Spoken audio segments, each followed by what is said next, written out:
Hello besties! Welcome sa ating 7th episode of Pagtutubo Youth Channel. And we are here at Sangbay ni Ragsak, Suyo, Ilocos Sur. And I am BFF Cardin Suday, ang magiging host sa episode na ito. Pwede nyo kaming panoorin sa aming YouTube channel, sa aming Facebook account through PYDO Ilocos Sur, and our podcast from Spotify. Kaya mga BFF, don't forget to like, subscribe, and follow. Last episode mga BFF, natunghayan natin yung mga naparangalan noong Anak Awards 2024 from youth organization, Sangguniang Kabataan, local government offices. At talaga namang very inspiring and insightful ang mga sagot nila sa nakaraang episode. Kaya ngayong episode na to, we are very excited sa mga susunod nating guests. Dahil ngayong buwan ng Setyembre, ipinagdiriwang natin ang Tourism Month, wherein we give highlight into our culture, tradition, and of course, sustainable development here in our province to inspire our community, especially the youth. And our guests are from the Provincial Tourism Development and Promotion Office. Sila ang nagpapatuloy at nagbibigay programa sa pag-usbong at pagpapaunlad ng ating lokal na turismo. At ngayon, here are our guests, BFF Gerald Palakpak and BF Liza May Fernando. Kabataan, Ilocano, kabataan na nakilokoso. Magkakaisa'y nasa ating mga kamay. Sa kapayapaan tayo ay maging gabay. Magkahawak ng kamay, ahatin ang daan patungo sa makabagong pamayanan. Anak de Ilocos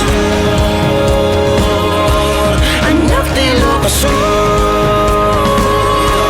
Anak de Ilocos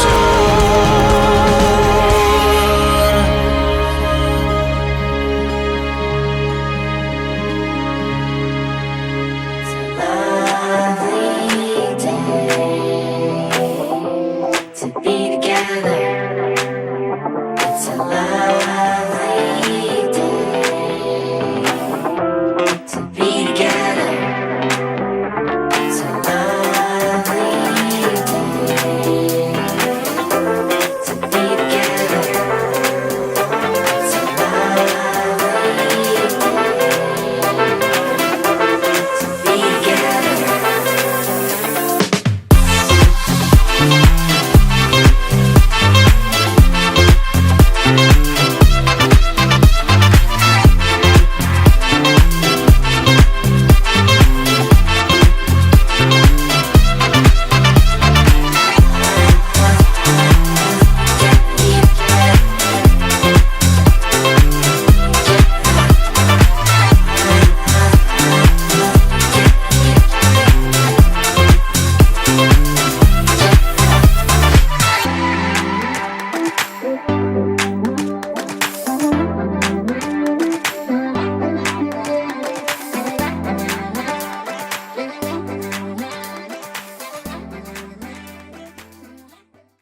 Ayan na nga BFF, nandito na ang ating special guest for the episode na ito. So nandito sila, Gerald Palakpak, Admin Aid 2. Liza May Fernando, Tourism Operations Assistant. And And we are from Ilocos Sur Tourism Office. Ayan mga BFF, aside from part of the tourism office, ano pa yung mga pinagkakabalahan nyo personal? Ayan. Baka gusto nyo i-share sa ating mga BFF natin. Okay, so as right now, on my youth journey, I am currently taking up my master's degree, which Master's in Public Administration, Culture-Based Governance. And aside from work, that is one of my focus right now. And also a freelance accredited tour guide of Ilocos Sur.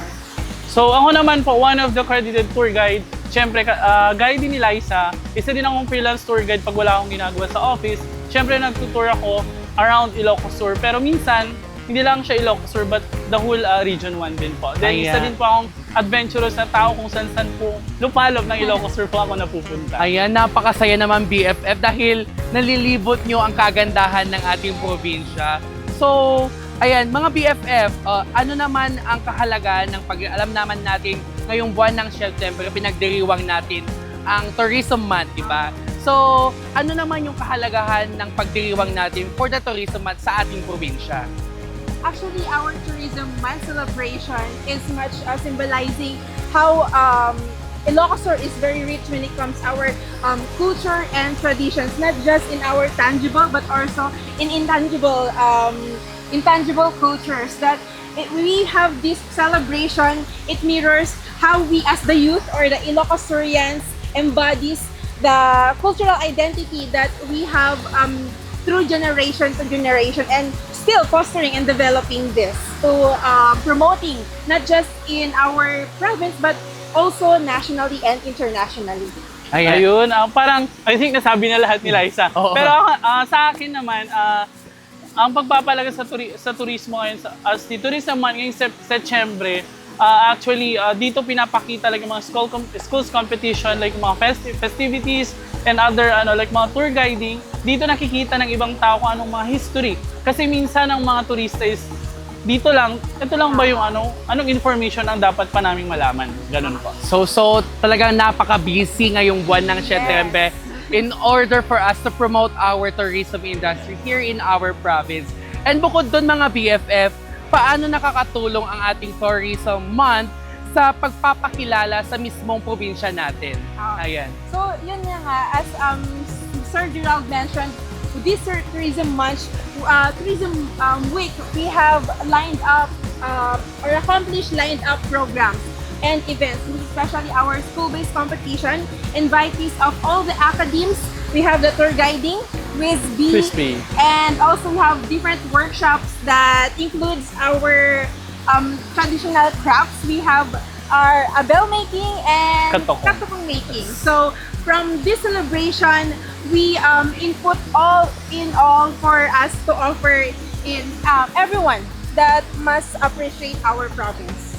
Yun. So, syempre, dadagdag ko din ang katatapos lang na ginawa namin under tourism, yung simulation tour namin, which is hindi lang siya para sa estudyante, pwede din po siya para sa buong turista na pupunta dito sa Ilocos Sur, sa mga travel agencies, and other international tourists din po na bumibisita dito sa ating probinsya. Ayan talaga naman na from generation to generation talaga na ibinabahagi natin yung mga produkto, mga heritage natin dito sa ating probinsya. At talaga naman, sabi nga ni BFF Gerald kanina na ginawa ninyo ang circuit, and I am very privileged and be part of that circuit kasi nakita ko kung gaano kayaman, kaganda, hindi lamang sa iisang munisipyo, pati na buong Ilocos Sur. So, yeah, we're very diverse, beautiful province. Ayan. Kaya naman, ipinagmamalaki ko na taga Ilocos Sur ako. Ayan.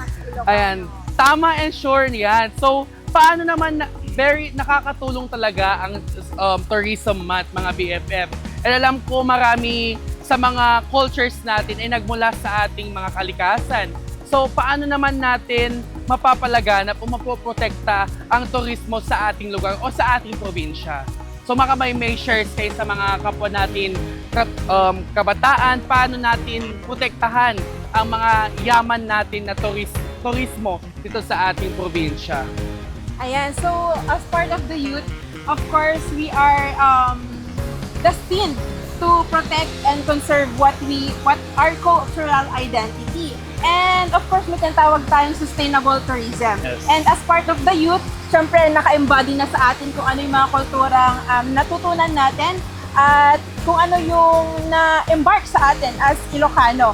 So, I think sustainable tourism kung saan as a youth, we can promote through social media platforms and for inviting as well your friends, families to visit our province. So, idadagdag ko lang ng medyo maikli lang kasi minsan ang mga youth natin is parang nawawala din ng respeto. Just an advice na like dito kami sa Sangbay ni Ragsak Falls, sasabihin ko lang na dapat respetuhin din natin kung ano ang like for example, pag nasa place na tayo, kung ano yung nakita natin, nakalinisan, dapat hindi po tayo magtatapon ng kung ano-ano, iiwan po natin, hindi natin iiwan ang ating mga basura sa kung saan-saan. Yun lang. Yung BFF, Gerald, simpleng bagay lang na hindi pagtapon sa ating mga tourist destination ay malaking bagay na para sa pagtulong sa pagprotekta sa ating turismo. Yes, tama. At higit sa lahat mga BFF, ngayon naman BFF, ano naman yung mensahe ninyo sa publiko o sa mga kakapwa nating kabataan na lalo silang maging kaagapay sa pagpapalago ng ating turismo dito sa ating probinsya? Yeah, so just a pure advice for my co-youth is that we must be proud of our culture. Na hindi kumbaga, it's our tradition na napag-iiwanan na kung mga iba ay napag-iiwanan na. We are the sole purpose of our tradition. Kung baga, yung mga youth tayo yung mga pag-asa para i-push through at i-promote pa kung ano ang cultural identity natin. Kasi kung hindi natin ma-appreciate as youth, paano na lang yung mga turista na mga pupunta dito sa ating probinsya? So, yun ang aking advice sa ating mga youth na i-appreciate kung ano yung culture natin at identity natin as Ilocanos. Siyempre, sabi nga nila, ang kabataan ay ang pag-asa ng bayan. So ayun, sabi ni Liza, yung promotion. Promotion ng isang lugar. Siyempre, hindi lang naman yung isang lugar, pero nauuna din ang respeto sa sarili. Kasi pag may respeto ka sa iyong sarili, nare-respeto mo din ang pagpupromote ng iyong probinsya, which is dito sa probinsya natin ng Ilocos Sur. Ayan, tama nga mga BFF, mayaman tayo sa kultura, sa tradisyon, at higit sa lahat, mayaman din tayo sa tao.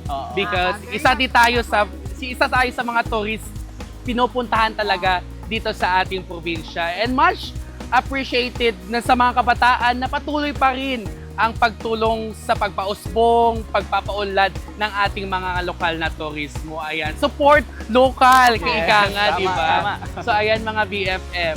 Ngayon mga BFF, bago tayo pumunta sa ating exciting part ng ating next segment, malalaman natin kung gaano sila kaalam at syempre madiskarte kung paano talaga nila i-promote ang ating mga tourist spot here in our province of Ilocos Sur. Kagaya na lamang po ng nasa aming likod, ang Sangbay ni Ragsak Falls. So mga BFF, handa na ba kayo? Handa na. Ayan! Mabuhay! Welcome to Sangbay ni Ragsak here in Soyo, Ilocos Sur. Did you know that Sangbay ni Ragsak is one of our ecotourism sites here in Ilocos Sur? That's one of the bucket lists of our tourists here in our province. And this falls offers a variety of cottages that includes tables, chairs, and all free. And we have also bathroom here, 2 cubicles, and you can roam around the area freely. And we have also a cottage down there, as you can see. And welcome to the Sangbay ni Ragsak Falls that you can enjoy really during weekends, weekdays, and any time of the year. Sangbay ni Ragsak Falls, or in English, Falls of Happiness. Noong unang panahon daw, tinawag po itong Burayok Falls, and na-rename po siya, which is now the Happiness of Falls or the Sangbay ni Ragsak Falls. Dito sa Ilocos Sur, pinagmamalaki ang mga falls mula sa Aplan Municipalities. Isa din ang tinatawag natin na uulitin ko ulit, ang Sangbay ni Ragsak Falls. Tara na at suyuin natin ang likhas na yaman ng Aplan Municipality dito sa Ilocos Sur. Ayan na nga mga BFF, napakaganda at napakahusay ng pagpapadescribe nila sa ating mga tourist destination dito sa ating probinsya. Lalong-lalo na ang mga BFF nating mga tourist guide ngayon. So, feeling ko deserve nila ng palakpakan. Ayan. So, very much enjoy. Pumunta kayo, experience niyo ang ganda ng ating mga tourist destination dito sa ating probinsya. Dahil ang Ilocos Sur ay hindi nagpapahuli sa ating turismo. For the past episode mga BFF, ang guest natin ay sumalang sa Katok or Kabataan Talk. This is the version of our fast talk ni Boy Abonda sa ating pinapanood. Ayan. So, I will be asking our special guest sa mga question natin, ang pipiliin nila. So, ang mga question natin talagang destination sa ating probinsya. Ano yung pwedeng gawin ng mga turista, mga kapwa nating kabataan? So, mga BFF, are you ready? You ready? Gawin na natin ang Katok Kabataan Talk.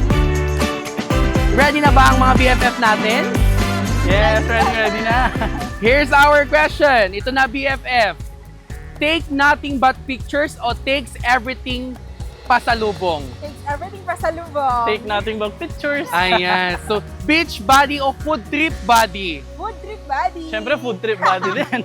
Travel goals o tulog goals? Travel go. Travel goals.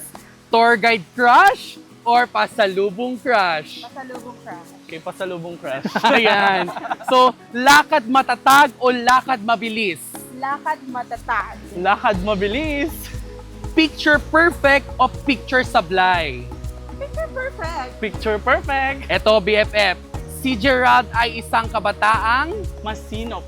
at si Liza ay isang kabataang Friend. ayan mga BFF, palakpakan naman natin. Grabe talaga ang mga sagutan ng mga BFF natin ngayong episode na to. And we at least, we have the chance to know them kahit na very minimum lang yung time natin. I'm sure, excited pa sila na makilala kayo outside the tourism office. And of course, pag nakita kayo as a tourist guide sa ating mga tourist spot dito sa ating probinsya. See you again next time mga BFF sa ating susunod na episode. Same time, same YouTube channel. Brought to you by our provincial government of Ilocos Sur, headed by our BFF Governor Honorable Jeremiah Jerry C. Singson, our BFF Vice Governor Honorable Ryan Luis Singson, and of course our PPSK President Honorable Victor Singson. Kasama din natin ang Provincial Youth Development Office. And I am your BFF Carlin Don. I am BFF Gerald. I am BFF Liza. And we are your Agtutubo besties for For the the youth youth of of Ilocos Sur.